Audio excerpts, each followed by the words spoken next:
السلام علیکم ورحمۃ اللہ وبرکاتہ۔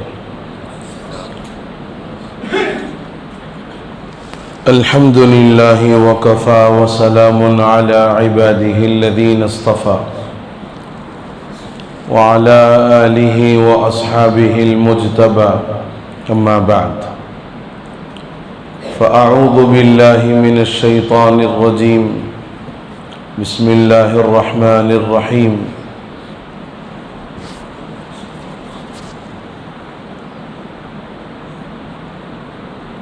یا ایہا الذین آمنوا لا تلہکم اموالکم ولا اولادکم عن ذکر اللہ ومن یفعل ذلک فاولئک هم الخاسرون وانفقوا مما رزقناکم من قبل ان یأتی احدکم الموت فیقول رب لولا اخرتنی الى اجل قریب فأصدق وأكن من الصالحين۔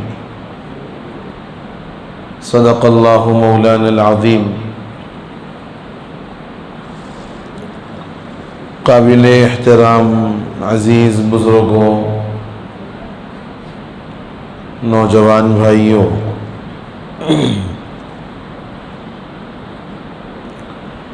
اسلام کی عمارت جن ستونوں پر کھڑی ہے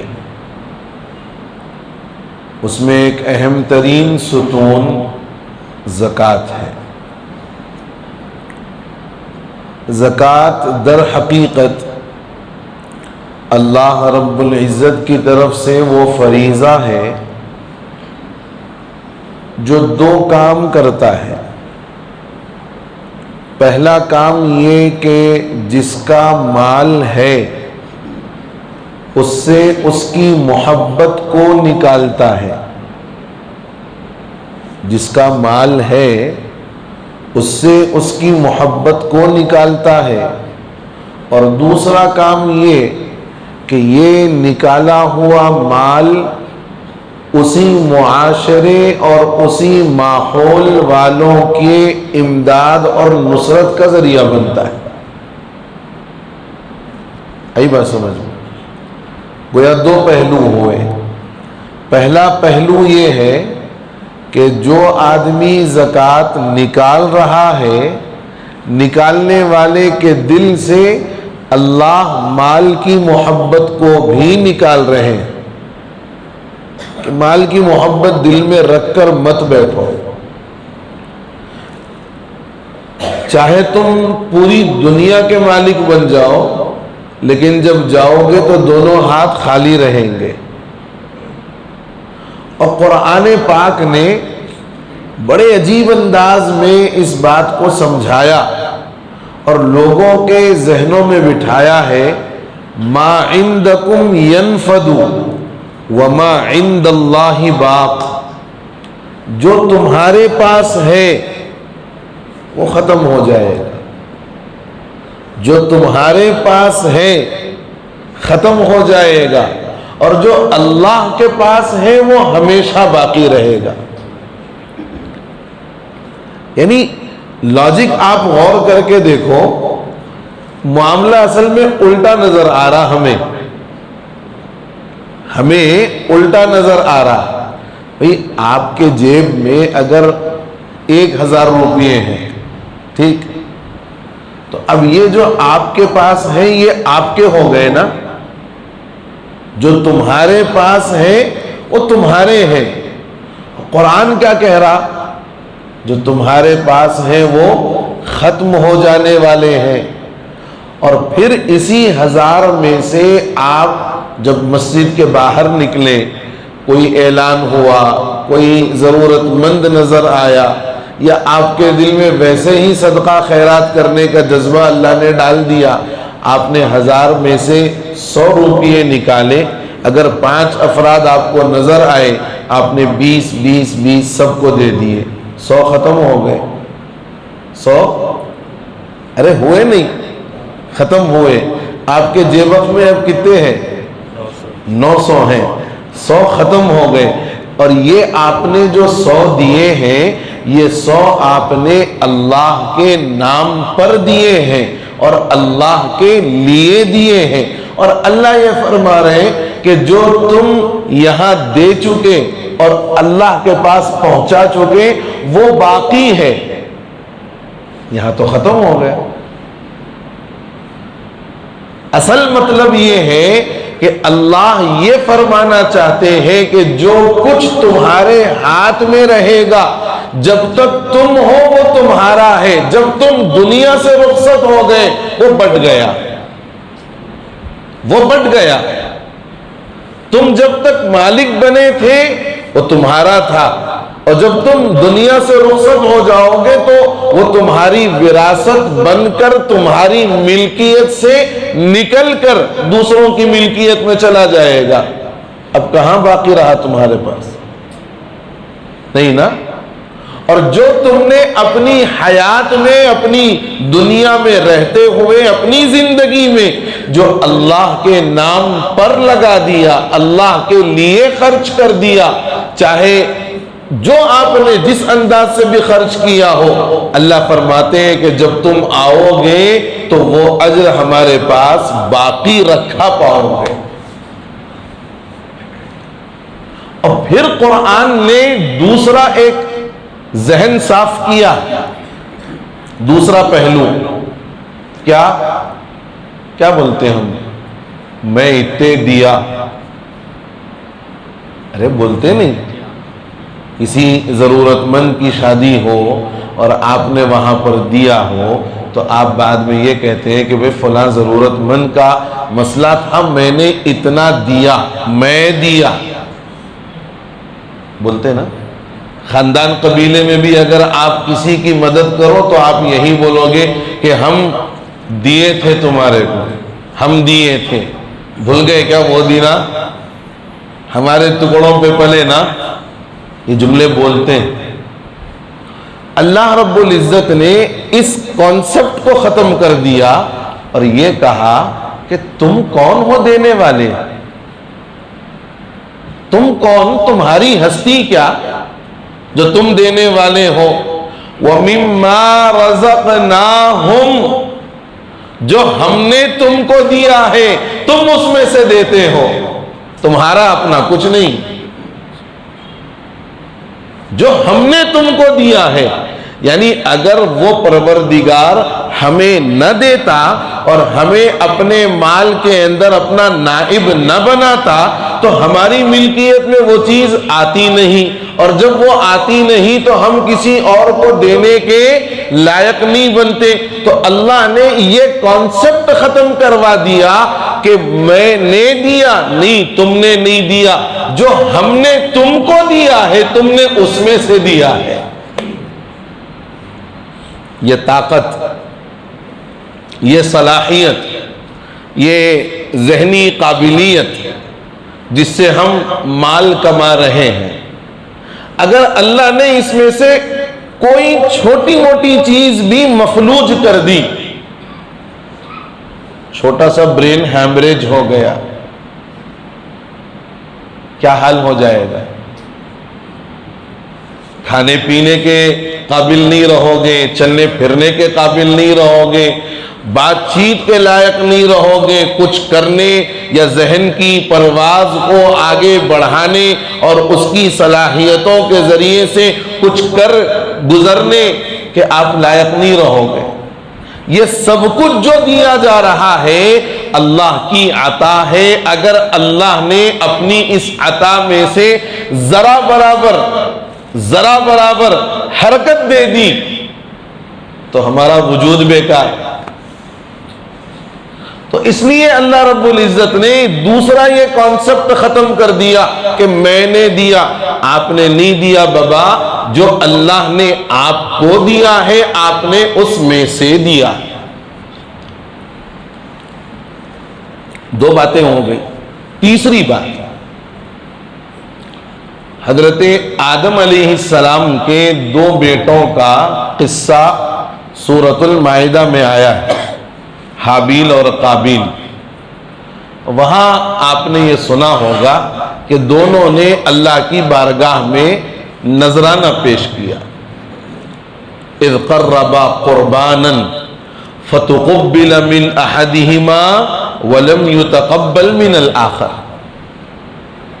کہ دونوں نے قربانی دی، دونوں نے نذرانہ پیش کیا اللہ کی بارگاہ میں، ایک کا تو قبول ہو گیا، دوسرے کا قبول نہیں ہوا۔ اچھا قبول ہوتا تو کیسے ہوتا؟ قبول ہونے کی علامت کیا ہوتی؟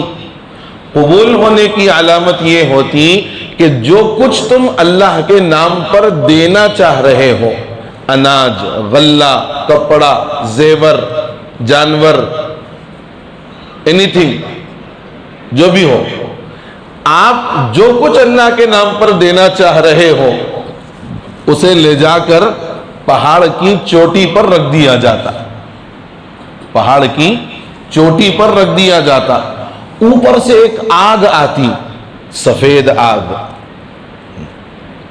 اور جس کا نذرانہ اللہ کی بارگاہ میں قبول ہوتا اس کو جلا کر خاک کر دیتی، اور جس کا نذرانہ قبول نہیں ہوتا وہاں آگ نہیں آتی، وہاں آگ نہیں آتی۔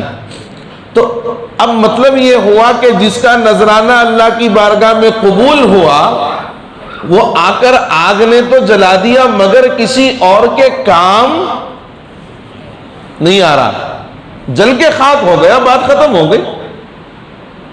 لیکن اللہ نے اس امت پر یہ احسان فرمایا، تؤخذ من اغنیائہم فترد علی فقرائہم، کہ یہ زکوٰۃ والا جو معاملہ ہے یہ امت کے مالداروں سے، امت کے صاحب ثروت لوگوں سے زکوٰۃ لی جائے اور امت کے ضرورت مندوں پر خرچ کی جائے، تو آدمی کو اپنا مال خرچ کرنے میں تردد نہیں ہوگا اور اس کے دل پر کوئی گرانی نہیں آئے گی کہ بھئی میرا مال تو یوں ضائع ہو گیا۔ ضائع نہیں ہوا بلکہ تمہارا مال تمہارے پاس سے نکل کر تمہارے ہی کسی ضرورت مند بھائی کی ضرورت پوری کرنے کا ذریعہ بن گیا۔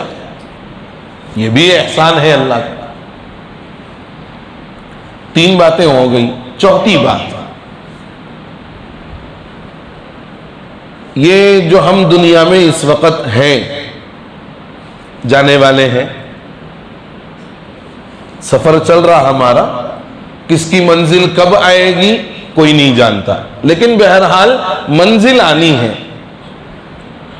اور جب وہ منزل آئے گی اور خدا نہ خواستہ کوئی بندے خدا جس کو اللہ نے مال دیا تھا، جو صاحب ثروت تھا اور جو مالدار بھی رہا، لیکن اس نے اپنا مال للہ خرچ نہیں کیا، اللہ کے لیے خرچ نہیں کیا، تو جب یہ انتقال کر جائے گا،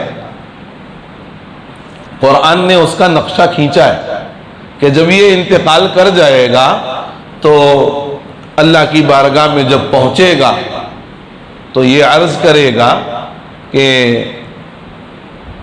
وَأَنفِقُوا مِمَّا رَزَقْنَاكُمْ، اللہ فرما رہے ہیں پہلے خرچ کرو اس مال میں سے جو ہم نے تم کو دیا ہے، مِن قَبْلِ أَن يَأْتِيَ أَحَدَكُمُ الْمَوْتُ، تم میں سے کسی کو موت کے آنے سے پہلے پہلے، من قبل ان یأتی احدکم الموت، موت آنے سے پہلے پہلے تم خرچ کر دو۔ جب بندہ مر جائے گا اور مرنے کے بعد اللہ کے راستے میں مال لگانے کا جو ثواب دیکھے گا،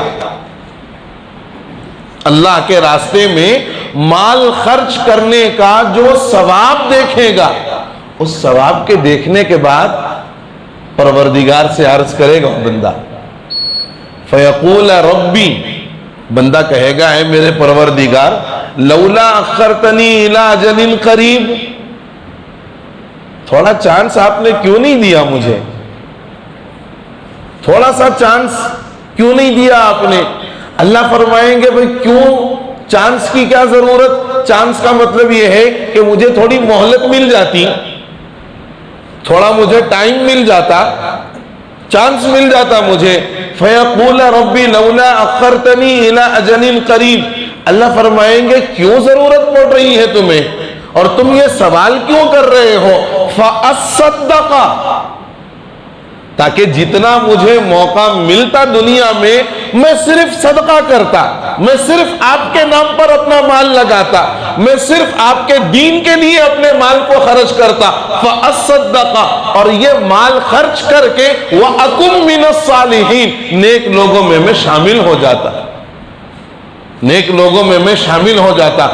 بندہ جب مرنے کے بعد اللہ کی بارگاہ میں پہنچ رہا ہے، یہ نہیں کہہ رہا کہ اگر ٹائم ملتا تو نماز پڑھ لیتا، ٹائم ملتا تو روزہ رکھ لیتا، ٹائم ملتا تو حج اور عمرہ کر لیتا، نہیں۔ اس بندے نے جب اللہ کے راستے میں اپنے مال کے لگانے کا ثواب دیکھا تو اس ثواب کے دیکھنے کے بعد اب اس بندے کے دل کی یہ صدا ہے فَأَصَّدَّقَ، تو میں صدقہ خیرات کر لیتا، یا اللہ میں آپ کے نام پہ اپنا مال لگا لیتا۔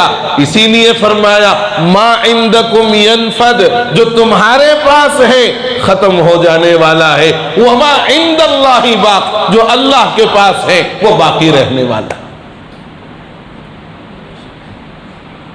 وَلَن يُؤَخِّرَ اللَّهُ نَفْسًا إِذَا جَاءَ أَجَلُهَا، اور جب کسی کی موت کا وقت آتا ہے تو پھر اللہ رب العزت لا يستأخرون ساعة ولا يستقدمون، ایک منٹ کی نہ تو پیشگی ہو سکتی ہے، نہ ایک منٹ کی تاخیر ہو سکتی ہے، نہ ایک منٹ پہلے موت آئے گی نہ ایک منٹ کے بعد موت آئے گی۔ Exact time 6:32۔ یاد آیا کچھ؟ ارے افطار کا ٹائم جی، تو افطار کے ٹائم پہ ہی سیرن بجتا نا، افطار کے ٹائم پہ ہی سیرن بجتا نا، ہاں 32 اگر نہیں ہوا تو 33 پہ بھی بچ سکتا۔ ایسا ہی مسئلہ ہے نماز کی جماعت کا، کہ جو جماعت کا وقت ہوتا ہے اس کا مطلب یہ ہے کہ نماز اس وقت پر کھڑی ہوگی یا اس سے 1-2 منٹ بعد بھی کھڑی ہو سکتی ہے، پہلے نہیں کھڑی ہو سکتی۔ بھئی سیرن بجے گا 32 پر یا 33 پر یا 34 پر، 31 پہ نہیں بچ سکتا۔ سمجھ میں آئی بات؟ کیوں؟ اس لیے کہ اس کا وقت 32 پر شروع ہو رہا ہے، پہلے نہیں شروع ہو رہا، پہلے نہیں شروع ہو رہا۔ تو اللہ بھی یہ فرمائیں گے اذا جاء اجلهم، جب ان میں سے کسی کی موت کا وقت آتا ہے لا يستأخرون ساعة ولا يستقدمون۔ اب مسلمانوں کا یہ آخری بات، 4 باتیں ہو گئیں، 4 باتیں ہو گئیں۔ اسلام کی بنیاد جو 4-5 ستونوں پر ہے اس میں سے ایک اہم ترین ستون زکوٰۃ کا ہے، زکوٰۃ کا ہے، اور یہ زکوٰۃ معاشرے کی ضرورت ہے۔ دوسری بات یہ کہ میں دینے والا جو کانسیپٹ ہے اللہ نے اس کو ختم کر دیا۔ تیسرا یہ کہ پہلے زمانے میں زکوٰۃ کا مال آگ آ کر ختم کر دیتی، اب الحمدللہ ہمارے ہی کسی ضرورت مند کے پاس وہ استعمال کے لیے چلا جاتا ہے۔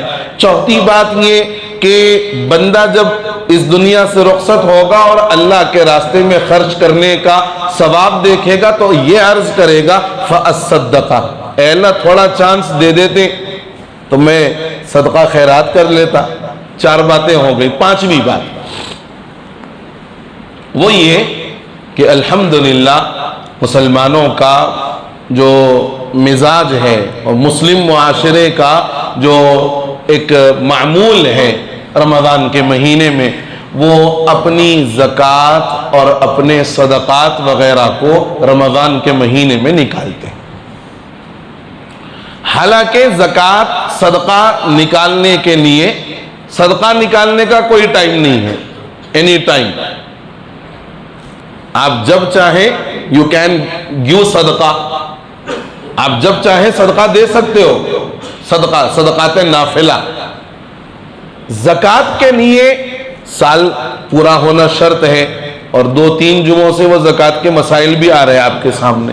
تو یہ سال پورا ہونا، یہ رمضان میں ہی سب کا سال پورا نہیں ہوتا ہے نا، سب کا سال رمضان میں پورا نہیں ہوتا، مگر ایک مزاج ہمارا بن گیا، بعض لوگ سال پورا نہیں بھی ہوا تو رمضان میں دے دیتے، بعض لوگ ہو گیا بھی تو اس وقت میں نکال کے شاید علیحدہ رکھ دیتے اور یہ سوچتے کہ بھئی رمضان میں دیں گے ذرا زیادہ جو ہے ثواب ملیں گا۔ بہرحال 1 کا 70 تو اللہ کے راستے میں دینے کا نارمل حالات میں، 1 کا 70 نارمل حالات میں، یعنی غیر رمضان میں۔ اب رمضان میں خود نارمل چیز کا 70 ہے، تو اب 70 انٹو 70 کر کے آپ حساب لگا لیجئے، 70 انٹو 70 کر کے آپ حساب لگا لیجئے۔ تو یہ جو مسلمانوں کا ایک ماحول ہے اور مسلمانوں کا ایک مزاج ہے کہ رمضان میں اپنی زکوٰۃ اور اپنے صدقات، صدقہ فطر وغیرہ ادا کرتے ہیں، اس کے لیے میرے بزرگوں میری سب سے پہلی گزارش اپنے خاندان، اپنے رشتہ دار اور اپنے دوست احباب جو اپنے متعلقین خاص ہیں، جو اپنے متعلقین خاص ہیں، ان کو اپنا مال دیا جائے۔ یہ آپ کے مال، آپ کی زکوٰۃ کے پہلے حقدار ہیں۔ شرط یہ ہے کہ یہ لینے کے مستحق ہوں، شرط یہ ہے کہ یہ لینے کے مستحق ہوں۔ کیوں؟ اس لیے کہ ضرورت مند رشتہ داروں اور خاندان قبیلے والوں کو دینے میں ڈبل ثواب۔ ایک تو اعانت فقراء ہے ہی، فقیر کی اعانت کرنا، اور دوسرے صلہ رحمی کرنا، دوسرے صلہ رحمی کرنا، 2 چیزیں۔ اور اگر آپ کے رشتہ دار، خاندان قبیلے میں کوئی ایسا بندہ نہ ہو تو آپ اپنے علاقے اور اپنے محلے کے ان ضرورت مند گھرانوں تک پہنچیے جو واقعی مستحق ہیں۔ ایسا نہیں ہے کہ غریبی ختم ہو گئی۔ بہت لوگ جو ہے آج بھی غربت کی زندگی گزار رہے ہیں، آج بھی ہیں۔ ہم ماشاءاللہ بیوی کے چشمے میں ہے، وٹے پلی میں ہے، اوپر کے حصے میں ہے، اپنے کو نظر نہیں آ رہا۔ سلم علاقے بھی ہیں آگے جانے کے بعد، وہاں تحقیق کرو، تحقیق کرو اور خود جا کے تحقیق کرو۔ آپ ایک معمولی سا پنکھا لینے گئے تو جا کے سب دیکھ کے اس کی گارنٹی، وارنٹی، اس کا کنڈنسر، اس کی پائپ لائننگ، اس کی جو کنیکشن، یہ ساری چیزیں آپ دیکھتے۔ پھر 6 مہینے میں کنڈنسر بدلنا پڑتا ہی، نہیں تو کم از کم سال میں تو پڑتا، لیکن اتنی تحقیق ہوتی۔ یہ تو آپ اپنا فریضہ ادا کر رہے ہو تو یہ تو آپ کی ذمہ داری بنتی ہے کہ جاؤ اور تحقیق کرو، معلوم کرو کہ واقعی جو لوگ مستحق ہیں ہمارے علاقوں میں، ہمارے آس پاس میں، اڑوس پڑوس میں، ان تک پہنچ کر اپنی زکوٰۃ آپ ادا کرو۔ یہ دوسرا مرحلہ۔ اور تیسرا مرحلہ وہ دینی مدارس جہاں قرآن و حدیث کی تعلیم دی جاتی ہے، اور اس امید پر یا اس ذہن کے ساتھ مدارس کو مت دو کہ صاحب وہاں ضرورت مند بچے پڑھتے ہیں، وہاں یتیماں پڑھتے ہیں، وہاں غریباں پڑھتے ہیں، وہاں مفلساں پڑھتے ہیں، وہاں جو ہے غریب بچے غریب گھرانے کے آ کے پڑھتے ہیں۔ نہیں، یہ نیت سے دے رہے تو مت دو آپ، اس کے لیے آپ اپنے علاقے کے جو ہے غریبوں کو تلاش کر کے ان کو دعا۔ آپ اس امید کے ساتھ اور اس ذہن کے ساتھ مدارس کو دیجئے کہ یہ مدارس ہے تو ہماری مسلمانی برقرار ہے، یہ مدارس ہیں تو مساجد کے ائمہ ہمیں ملتے ہیں، یہ مدارس ہیں تو مساجد کے مؤذنین ہم کو دستیاب ہیں، یہ مدارس ہیں تو ہماری نسل کا ایمان محفوظ ہے، اور یہاں دینا ہمارے مال کی سعادت مندی ہے، یہاں ہمارے مال کا لگنا ہمارے مال کی سعادت مندی ہے۔ دنیا میں ایسے لاکھوں کروڑوں لوگ ہیں جو ارب پتی ہوں گے، کروڑ پتی ہوں گے، لکھ پتی ہوں گے، لیکن جب اللہ نے مال کو قبول نہیں کیا تو ان کا مال بیماریوں میں لگ رہا، ان کا مال ہاسپٹلز میں لگ رہا، ان کا مال وکیلوں کے پاس لگ رہا، ان کا مال کیسوں میں لگ رہا۔ جی، ان کا مال بیماریوں کے کپا ہونے کے بعد ان کا مال لگ رہا، اور اچانک ایک ساتھ اتنا مال لگ رہا کہ اتنا مال لگانے کا کبھی انہوں خواب میں بھی تصور نہیں کرے، لیکن لگ رہا مال کیوں؟ اس لیے کہ اللہ کی نگاہ میں وہ مال مقبول نہیں ہوا، اور جن کا مال مقبول ہوتا ہے اللہ اس مال کو اپنے کام کے لیے استعمال کرتا ہے۔ قرآن صاف یہ کہتا ہے یا ایھا الذین آمنوا ان تنصروا اللہ ینصرکم ویثبت اقدامکم، اے ایمان والو اگر تم اللہ کے دین کی مدد کرو گے، ان تنصروا اللہ، اللہ کی مدد یعنی اللہ کے دین کی مدد کرو گے، ان تنصروا اللہ ینصرکم، اللہ تمہاری مدد کرے گا۔ اور اللہ کے دین کی مدد کیا ہے؟ آپ کا مال مدارس میں لگے، آپ کا مال مساجد میں لگے، مگر زکوٰۃ کا مال مسجد میں نہیں دیتے۔ یہ بھی ایک غلط فہمی ہے۔ مدارس کا اعلان جب بھی مسجد میں ہو تو بعض لوگوں کو ایک عجیب جو ہے اشکال ہو جاتا کہ صاحب یہاں کہیں کوئی چندہ، لوگ مسجد کا چندہ سمجھیں گے نا، لوگوں کو ایسا خیال آتا۔ الحمدللہ ہماری اس مسجد میں کوئی چندہ نہیں ہوتا مسجد کے نام پر، اور جب بھی ہوتا ہے تو میں اعلان کرتا ہوں، اس اعلان کے بعد ہی مدرسے کا چندہ ہوتا ہے۔ بعض لوگوں کو یا تو غیر ضروری مغالطہ پیدا ہو جاتا ہے یا وہ مغالطہ پیدا کر کے کچھ بولنا چاہتے ہیں، وہ کچھ بولنا چاہتے ہیں تو وہ غیر ضروری مغالطہ خود پیدا کریں گے اور پیدا کر کے بولیں گے مؤذن صاحب تم کہیں کو کھڑے ہو گئے، لوگوں مسجد کا چندہ سمجھیں گے نا، اعلان مدرسے کا ہو رہا اور لوگ مسجد کا سمجھیں گے۔ عجیب لاجک، منطق بڑی عجیب لوگوں کی چلتی رہتی ہے۔ تو اس طریقے سے جو اشکال ہوتا ہے اس اشکال کو بھی ختم کر رہا ہوں کہ زکوٰۃ کا مال مسجد میں نہیں لگا سکتے، زکوٰۃ کا مال آپ مدرسوں کے لیے، ضرورت مندوں کے لیے۔ میں نے کہا سب سے پہلا آپ کا حقدار آپ کا اپنا رشتہ دار، اس کے بعد آپ کا اپنا پڑوسی، اس کے بعد آپ دینی مدارس۔ یہ جو مانگنے والے ہیں ان مانگنے والوں کی بھی تھوڑی تحقیق کر لیا کرو، اور اگر نہیں تحقیق ہو رہی ہے تو خاموش ہو جاؤ، اس لیے کہ یہ مانگنے والے تو باضابطہ رمضان میں اڈے بک ہو کے بکتے ہیں، اڈے بھیک مانگنے کے اڈے بک ہو کے بکتے ہیں۔ یوسفین درگاہ کے پاس کسی موقع سے میرا جانا ہوا تو ایک فقیرنی آئی اور فقیرنی آ کر کے دوسری فقیرنی کے ساتھ لڑنا شروع کر دی، تو لوگ بولے بھائی انہیں بھی کہیں بھی بیٹھ کے مانگ لیتی، نہیں ہم خاندانی فقیر ہیں۔ لوگوں کو اپنے خاندانی امیر ہونے پہ فخر ہو رہا یا خاندانی فقیر ہونے پہ بھی فخر۔ میڑچل کے علاقے میں ایک صاحب نے اپنا خود کا ذاتی تجزیہ لکھا ہے، کہا کہ صاحب میں اپنے کسی رشتہ دار کے پاس گیا اور ان کے گھر کی چھت پر میں چڑھا تو دیکھا بڑا اچھا آباد ہو گیا۔ میڑچل کسی زمانے میں گاؤں تھا، اب تو آؤٹ کٹ سٹی کے اندر آ گیا، ملکاجگیری سے اس کے قریب میں۔ تو ایک صاحب بولے کہ میں اپنے رشتہ دار کے پاس گیا، ان کے گھر کے اوپر میں کھڑا ہوا تو میں دیکھ رہا کہ ماشاءاللہ کافی اچھی جو ہے نا وہ ہو گئی، آبادی بھی ہو گئی، عمارتیں بھی بڑی اچھی بن گئی۔ تو ایک بلڈنگ پر میری نظر پڑی، میں نے پوچھا اپنے رشتہ دار سے بھائی یہ کس کی بلڈنگ ہے؟ بولے صاحب یہ فقیروں کی بلڈنگ ہے۔ آج کے منصف میں ہے یہ بات، میں ایسی ہوا میں نہیں اڑا رہا ہوں، آپ جا کے دیکھ لو، یوسف زئی قلمکار ہے، ان کے مضمون میں یہ بات ہے آج کے منصف میں، مینار نور کے اندر۔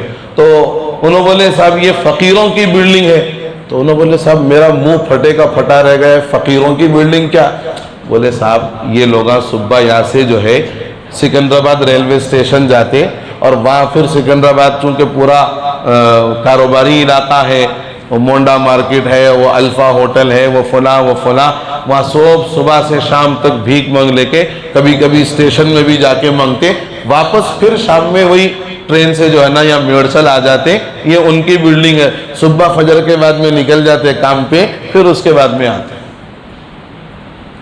تو یہ خاندانی فقیر ہیں۔ اور ایک انہی صاحب کا اور ایک واقعہ بڑا مختصر تھا، وہ مانگنے والے آتے نا بجاتے ہوئے، دف بجاتے ہوئے آتے، تو یہ دف بجا کر مانگنا یہ ازرو شرابی درست نہیں ہے، دف بجا کر مانگنا ازرو شرابی درست نہیں ہے۔ اور بعض فقہا نے لکھا ہے کہ ایسے لوگوں کو دینا بھی گناہ ہے، ایسے لوگوں کو دینا بھی گناہ ہے۔ بہرحال تو وہ دف ان کے پاس جو ہے اپنے کرتے کے قریب میں رومال کے اندر رکھا ہوا تھا. تو ایک صاحب، وہی لکھنے والے صاحب، آج کا منصف دیکھ لو آپ، یہ ہے پورا. تو انہوں بولے کہ صاحب یہ کیا ہے؟ بولے صاحب یہ دف ہے. کیا کرتے آپ؟ بجا کے بھائی منگتے ہم لوگوں سے پیسے. انہوں بولے صاحب آپ تو اتنے ہٹے کٹے ہیں نا جی، کئی کو منگتے آپ، محنت کر کے کچھ کام کر لینا. تو انہوں بولے تم لوگوں سے زیادہ محنت ہماری رہتی بابا.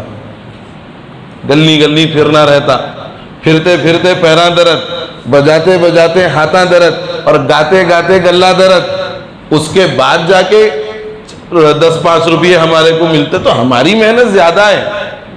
تو اب انہوں بولے کہ بھائی اب یہ آپ صبح سے شام تک مانگ رہے ہیں تو کچھ نہ کچھ اچھا خاصا جمع ہو جاتا ہوں گا، تو پھر چوروں سے ان سے آپ کو ڈر نہیں لگتا؟ تو بولے صاحب ہم لوگ پیسہ اپنے پاس تھوڑی رکھتے. بولے کیا کرتے؟ انہوں بولے صاحب یہ جتنا بھی پیسہ آتا ہم یہ پورا جمع کر کے کلیکٹ کر کے گاؤں کے باہر کی زمین خرید لیتے. گاؤں کے باہر کی زمین خرید لیتے. اب آہستہ آہستہ وہ زمین اب پورے ہمارے ہو جاتے. چند دنوں کے بعد میں انہیں جو یہاں فقیر تھا وہاں کا زمیندار بن جاتا، اور اپن کرائے کے گھر والے کرائے کے گھر میں ہی رہتے. تو میرے بزرگوں، میرے کہنے کا مطلب یہ ہے کہ آپ اپنی زکوٰۃ اگر دو تو واقعی تحقیق کر کے دو، اور واقعی مستحق لوگوں تک اپنی زکوٰۃ پہنچاؤ. یہ چند گزارشات تھیں اس موقع سے. اور ہر سال کی طرح اس سال بھی آپ حضرات سے ہمارے مدرسے کے سلسلے میں گزارش ہے، جاتے جاتے آپ اپنا بھرپور تعاون، فراخ دلانہ تعاون جیسے آپ ہر ہمیشہ کرتے ہیں. ہم سال میں ایک مرتبہ آپ کے لیے صدا لگاتے ہیں، پورے سال میں صرف ایک مرتبہ آپ کی خدمت میں رکھتے ہیں، اور یہی تصور کر کے آپ دیں کہ یہ میرا مال لگے گا تو یہ میرے لیے سعادت کی بات ہوگی، دین کے کام میں میرا مال لگے گا. جو احباب براہ راست میرے پاس آ کر اپنا جو ہے زکوٰۃ وغیرہ جمع کرنا چاہیں، رسید حاصل کر لیں، وہ آپ میرے پاس بھی آئیں. میری غیر موجودگی میں حافظ صاحب کے پاس سے بھی آپ اپنا جو ہے زکوٰۃ صدقہ جمع کر کے اپنی رسید حاصل کر سکتے ہیں. تو نماز کے بعد جب آپ رخصت ہوتے ہوئے جائیں، سنتوں سے فارغ ہو کر، سلام پھیرتے کی نہیں، سنتوں سے فارغ ہو کر، تو ذرا جاتے جاتے تعاون فرماتے ہوئے جائیں. اللہ ہمیں کہنے اور سننے سے زیادہ توفیق عمل نصیب فرما دے. آمین یا رب العالمین. وآخر دعوانا ان الحمد للہ رب العالمین.